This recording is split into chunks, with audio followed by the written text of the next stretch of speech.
कल इन्होंने जिम में लेग डे लगाया है, दोनों का यही हाल है। अबे पेपर थोड़ी देगा वो। All the best for your preparation.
Hello everyone, welcome back to another vlog.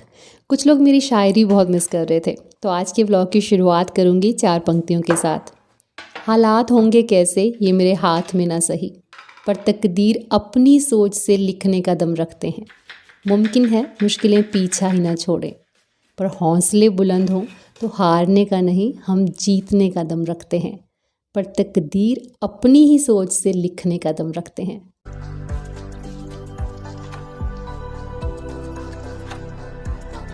कच्चे पपीते का पराठा या रोटी दोनों ही बहुत हेल्दी होते हैं, और भी ज़्यादा हेल्दी हो जाते हैं जब हम डो रेडी करते वक्त उसमें जौ का आटा मिला देते हैं, बेसन मिलाया है मैंने, 1 बड़ा चम्मच मैंने सूजी का भी ऐड किया है, और साथ में गेहूं का आटा तो है ही। जीरा और अजवाइन के साथ सारे सूखे मसाले, प्लस उसमें अदरक लहसुन और हरी मिर्च का पेस्ट, प्याज डालेंगे, हरा धनिया डालेंगे, साथ ही ग्रेटेड हम पपीता डाल देंगे, और सब चीज़ों को मिला के एक डो रेडी कर लेना है। लेकिन अभी मैं बात करने वाली हूँ प्याज के बारे में। आप लोग मुझे काफ़ी बार पूछते हैं कि जार में मैं हमेशा प्याज पील करके क्यों रखती हूँ, क्या फ्रिज में स्मेल नहीं आती, या इस तरह से प्याज रखने से टॉक्सिक हो जाता है। प्याज को पील करके रखने से मेरा काम बहुत ईजी हो जाता है, फ्रिज में स्मेल नहीं आती क्योंकि वो जार में बंद होता है। कुछ वेबसाइट्स कहती हैं कि प्याज को काट के रखने से वो टॉक्सिक हो जाता है, बैक्टीरिया को कैच करता है, लेकिन पील्ड अनियन भी बैक्टीरिया कैच करता है, ये मैंने कहीं नहीं पढ़ा। जबकि कुछ वेबसाइट्स तो प्याज को काट के रखने पे भी कोई हार्म नहीं बताती। किसी एक चीज को कोई सही कहता है तो उसी चीज को दूसरा गलत कह देता है। तो बेटर रिजल्ट्स हमें तभी मिलते हैं जब हम खुद उन चीजों को एक्सपीरियंस करते हैं। मैं सालों से प्याज को पील करके फ्रिज में स्टोर करती हूँ। मेरी या मेरी फैमिली की हेल्थ को इसकी वजह से कोई नुकसान होता हुआ मुझे कभी नजर नहीं आया। So without any bad experience मैं उन चीज़ों को करना बंद नहीं कर सकती जो मेरे काम को ईजी बनाती हैं। मैंने पराठों के लिए आधा ही पपीता इस्तेमाल किया था, बाकी का बचा हुआ पपीता दीदी यूज़ कर रहे हैं पपीते का मीठा बनाने के लिए। देसी घी में थोड़ी सी मीठी सौंफ डाली है, हल्का सा फूड कलर भी डाला है, और साथ ही ग्रेटेड पपीता डाल दिया है। 5-7 मिनट लगा के पपीते को अच्छे से हम भून लेंगे। हिमाचल में शादियों में, फंक्शंस में पपीते का मीठा या फिर कद्दू का मीठा या फिर बूंदी का मीठा, बहुत तरह के मीठे बनाए जाते हैं, और जब भी मैं वहाँ पे जाती हूँ ये मेरी फेवरेट डिश होती है। खाने में बहुत टेस्टी होता है। दीदी बना रहे हैं तो मेरा भी खाने का बहुत मन कर रहा है, लेकिन अफसोस मैंने मीठा बंद किया है 15 दिन के लिए, और मीठा इस तरह बंद किया है कि मैं जैगरी भी नहीं खा रही हूँ। उस दिन जैस्मिन ने फर्स्ट टाइम ब्राउनीज बनाई तो मैंने उसमें चीटिंग की थी, लेकिन फिर से रीस्टार्ट किया। तो जितना पपीता लिया है उतनी ही हम शुगर लेंगे, थोड़ा सा पानी भी उसमें डाल देंगे, उसकी चाशनी सी बन जाएगी। ड्राई फ्रूट डाल सकते हैं अपनी पसंद के, और थोड़ा सा डाल दीजिएगा इलायची पाउडर। अगर कभी बनाने का मन करे तो बना सकते हैं, लेकिन 1 चम्मच से ज़्यादा मत खाइएगा।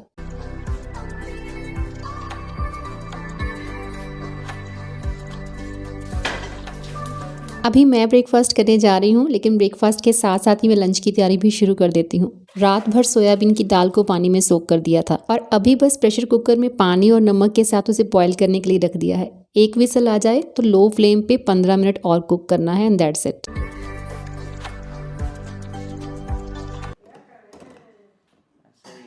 मैं तो 8 बजे का उठाऊं, न्यूज पढ़नी होती है बंदे ने। डिलीशियस। बोलता है कि मेरी ग्रेजुएशन में 12वीं की मेरे को नीट का एग्जाम देना था, और मेरे पेरेंट्स ने वो गिफ्ट के अंदर 20,000 रुपीज दी और बोला कि जो लेना है इससे वो ले ले। मैंने वो 20,000 रुपीज लेकर उन्हें इन्वेस्ट कर दिया स्टॉक मार्केट के अंदर। मतलब मैंने अपना खुद का बिजनेस खोल लिया और मेरे पेरेंट्स बोल रहे हैं कि तू नीट का पेपर कर दे।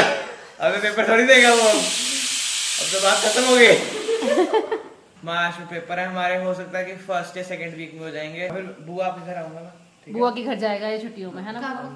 जरूर। तो ये आ रही है मिस जैस्मिन ठाकुर, बहुत ही आहिस्ता चलते हुए, आधा घंटा लगाती है ये सीढ़ियां उतरते हुए।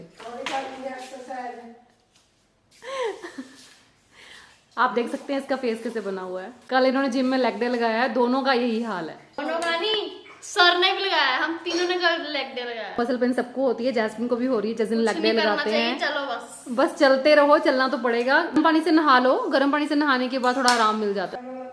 हाँ देखो मम्मा बोल रहे हैं मालिश कर लो लत्ता नु। सुप्रीम कोर्ट ने मंडे को एग्री करा था कि वो लोग केस लेंगे जो डाला है बच्चों ने कि 10th और 12th के एग्जाम जो उनको ऑफलाइन से शिफ्ट करके ऑनलाइन पे कर देना चाहिए या फिर कैंसिल कर देना चाहिए। अब इसके अंदर हो सकता है वो लोग ऐसा बोल रहे हैं कि हो सकता है वो इंटरनल असेसमेंट्स के ऊपर ही मार्क्स लगा दें। हाँ। मतलब सुप्रीम कोर्ट फेवर कर रहा है कि हो सकता है ऑनलाइन पे बच्चों की बात मानी जा रही है, मतलब है ना? टैबलेट पकड़ा सुप्रीम कोर्ट को भी कैसे हो रहा होगा ना कि कितने वेले हैं।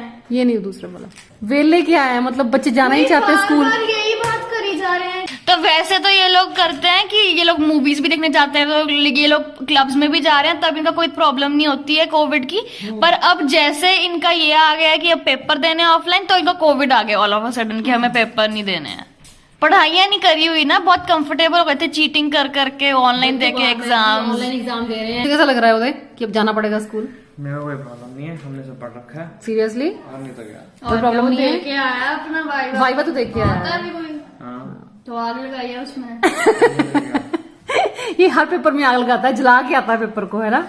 हम पढ़ने वाले बच्चे हैं। हाँ, बहुत सारे बच्चों ने फाइल नहीं बनाई थी, कहता मैंने बनाई हुई थी अपनी फाइल। और जिन्होंने बना रखी थी वो अपने पेरेंट्स से या किसी को पैसे देकर बनवा कर आए। जस्ट अभी मैंने अपना सप्लीमेंट लिया है और आप कई बार मुझे पूछते हैं मैं कौन सा सप्लीमेंट लेती हूँ। दिन में एक बार मेनली ब्रेकफास्ट के बाद मैं सप्लीमेंट जरूर लेती हूँ और आप काफ़ी सालों से मुझे देखते भी आ रहे हैं सप्लीमेंट लेते हुए। ब्रांड हमेशा चेंज करती रहती हूँ, लेकिन हमेशा ही अच्छे और ट्रस्टवर्दी ब्रांड को ही चूज़ करती हूँ। तो आजकल मैं ब्रेकफास्ट के बाद नवेदा की एक टैबलेट ले लेती हूँ। ये एक आइडियल कैल्शियम सप्लीमेंट है for both man and women. Calcium के साथ साथ इसमें विटामिन डी है जो कैल्शियम की एब्जॉर्प्शन के लिए बहुत ज़रूरी होता है, और अलग से भी आपको विटामिन डी कंज्यूम करने की कोई ज़रूरत नहीं। इसके साथ ही इसमें मैग्नीशियम, जिंक और विटामिन B12 भी है। हमारे जॉइंट्स और मसल हेल्थ के लिए कैल्शियम का हमारी बॉडी में रिक्वायर्ड अमाउंट में होना बहुत ज़रूरी है। हेल्दी, एक्टिव और स्ट्रॉन्ग बॉडी के लिए आपके इम्यून सिस्टम को भी स्ट्रॉन्ग होना चाहिए। अगर आपको अपना एनर्जी लेवल लो लगता है तो ये टैबलेट आपकी डेफिशिएंसी को फुलफिल करते हुए आपको काफ़ी हेल्प करेगी। विटामिन B12 हमारे ब्रेन और नर्वस सिस्टम को नॉर्मली फंक्शन करने में हेल्प करता है। तो जब भी मैं कोई नया सप्लीमेंट चूज़ करती हूँ तो इन सभी चीज़ों को ध्यान में रखते हुए ही चूज़ करती हूँ। एक दिन में एक टैबलेट सफिशेंट है, काफ़ी अफोर्डेबल भी है। एक बॉटल का प्राइस 230 रुपीज़ है और अगर आप 2 बॉटल परचेज करते हैं तो 395 में मिल जाएंगी और एक बॉटल में आपको 60 टैबलेट्स मिलेंगी। बाय करने के लिए लिंक डिस्क्रिप्शन बॉक्स में है। एक मसाला बना के रखिए अपने पास, स्पेशली जब आप दाल वगैरह बनाते हैं तो उसमें ज़रूर इस्तेमाल कीजिए। मेरा बहुत थोड़ा सा बचा था, बना रही थी तो सोचा आपके साथ भी शेयर करती हूँ। आधा कप सूखा धनिया, आधा कप जीरा, 10-15 दाने काली मिर्च के, 4 से 5 बड़ी इलायची और 4 से 5 लौंग डालेंगे। थोड़ी सी जावित्री डालेंगे, 5 से 6 सूखी लाल मिर्च और 5 से 6 तेज पत्ता, एक बड़ा टुकड़ा दालचीनी का और थोड़ी सी कसूरी मेथी डाल के इन सबको रोस्ट कर लेंगे। जब ऑलमोस्ट रोस्ट हो जाए उसके बाद उसमें डालेंगे थोड़ा सा हींग और साथ में गार्लिक पाउडर। ठंडा करके इसे ग्राइंड कर लेंगे और उसके बाद टाइटली इसे बंद करके स्टोर कर लेंगे।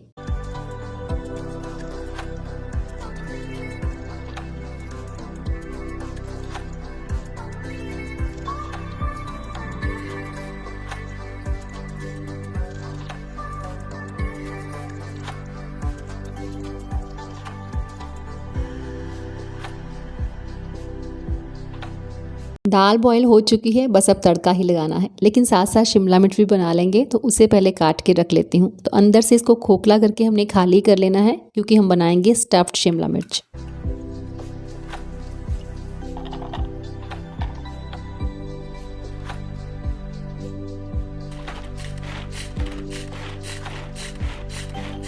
अदरक, लहसुन और प्याज तीनों को ही चॉपर में मैंने एक साथ चॉप कर लिया है। बस तड़का वही सेम ही लगाना है, पर दाल बहुत टेस्टी बनती है। तो तेल में पहले ज़ीरा और उसके बाद प्याज वगैरह को बहुत अच्छे से भून लेना है। अलग से किसी बर्तन में थोड़ा सा तेल डाल के शिमला मिर्च को थोड़ा सा पका लेना है। अब पकाने का तो वो है कि जितनी पकी हुई आप खाना चाहते हैं उतनी पका लीजिए। वैसे शिमला मिर्च एक ऐसी सब्जी है जिसे आप कच्ची भी खा सकते हैं, सैलेड में भी यूज़ कर सकते हैं। तो कवर करके पकाना है, हल्की हल्की पक जाए तो निकाल के साइड रख लीजिए।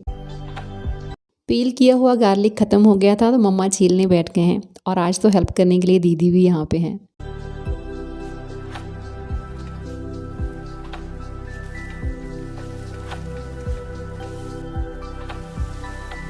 प्याज जब अच्छे से ब्राउन हो जाए तो थोड़ा सा मैंने उसमें हल्दी पाउडर डाला है, और साथ ही टमाटरों को मैंने ग्राइंड करके डाला है।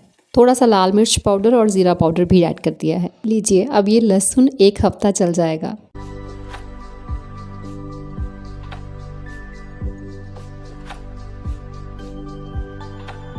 टमाटर भी बिल्कुल भुन चुके हैं। तड़का सोयाबीन के लिए बिल्कुल तैयार है। लास्ट में हमने डाल दिया है वही मसाला जो मैंने थोड़ी देर पहले बनाया था।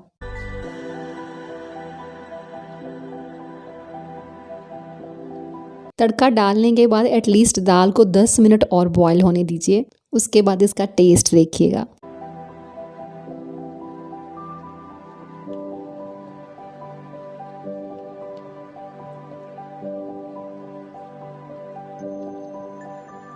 शिमला मिर्च के लिए जो स्टफिंग रेडी करनी है उसे आप अपने हिसाब से रेडी कर सकते हैं। चाहे तो सिर्फ ज़ीरे का छौंक लगा सकते हैं। सब्जियां अपनी चॉइस की डाल सकते हैं।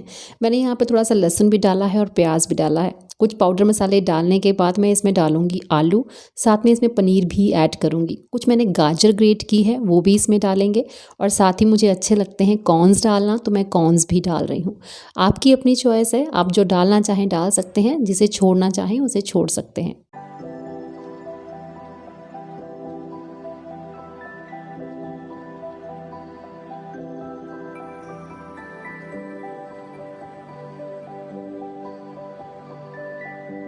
सभी मसालों के साथ 2-4 मिनट स्टफिंग को भून लिया, और उसके बाद ठंडा करके उसे शिमला मिर्च में भर लेंगे।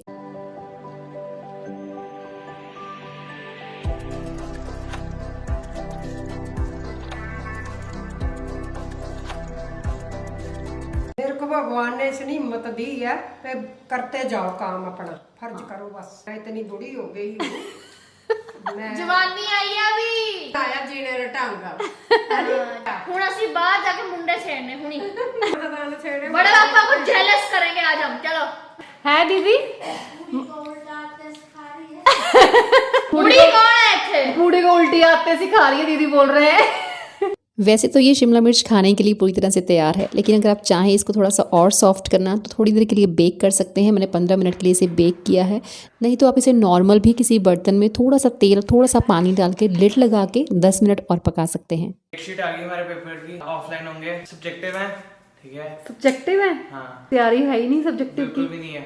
2 दिन पढ़ रखा अभी किसी का भी सिलेबस का। वही तो है, तैयारी इस हिसाब से की हुई है कि ऑब्जेक्टिव होंगे। 28 मार्च को पेपर खत्म होंगे हमारे। All the best for your preparation. करना शुरू करो। कर रहे हैं।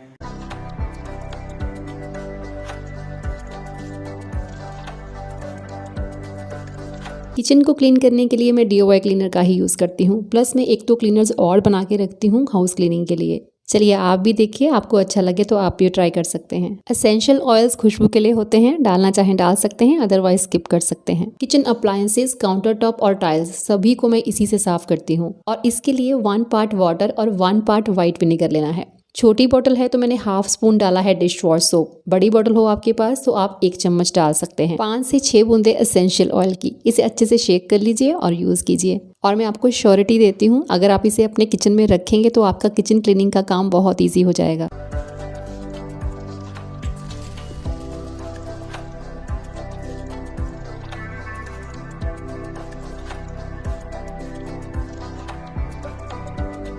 चलिए बनाते हैं एक स्प्रे डस्टिंग के लिए, जिसे आप लकड़ी पे भी इस्तेमाल कर सकते हैं, लेदर पे भी इस्तेमाल कर सकते हैं। इसके लिए एक स्प्रे बॉटल में डाल दीजिए 1/4 कप ऑलिव ऑयल, और 1 कप डालना है आपको पानी। और खुशबू के लिए यूज़ कीजिए एसेंशियल ऑयल। मेरे घर में पेट है तो मुझे क्लीनिंग का खास ख्याल रखना पड़ता है, और स्मेल ना आए उसका भी ख्याल रखना पड़ता है।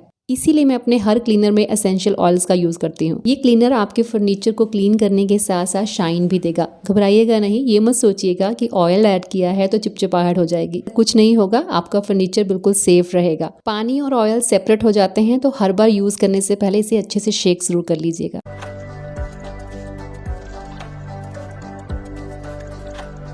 अपने घर के विंडो ग्लास या किसी भी ग्लास को क्लीन करने के लिए बनाइए ये क्लीनर। 1.5 कप लिया है पानी और 1 चम्मच इसमें डालेंगे कॉर्न स्टार्च, 1/4 कप डालेंगे व्हाइट विनेगर और अच्छे से इसे शेक कर लेंगे एसेंशियल ऑयल के साथ। Microwave glass, oven glass, window glass, table glass, किसी भी तरह के ग्लास को आप इससे आराम से क्लीन कर सकते हैं। मिरर को क्लीन करने के लिए शायद मैंने आपको पहले भी बताया था कि 1 पार्ट आपने व्हाइट विनेगर लेना है और 1 पार्ट वाटर लेना है। स्प्रे बॉटल में फिल करके आराम से अपने घर के सारे शीशे उससे आप साफ कर सकते हैं। ब्रेकफास्ट और लंच हमेशा साथ में बना लेती हूँ, उसके बाद आधा 1 घंटा मैं डस्टिंग वगैरह में लगाती हूँ और एटलीस्ट घर के कामों से शाम तक फ्री रहती हूँ। चलिए आप भी बना लीजिए ये क्लीनर्स और मैं मिलूंगी आपसे नेक्स्ट वीडियो में। Till then bye bye, take care and stay healthy.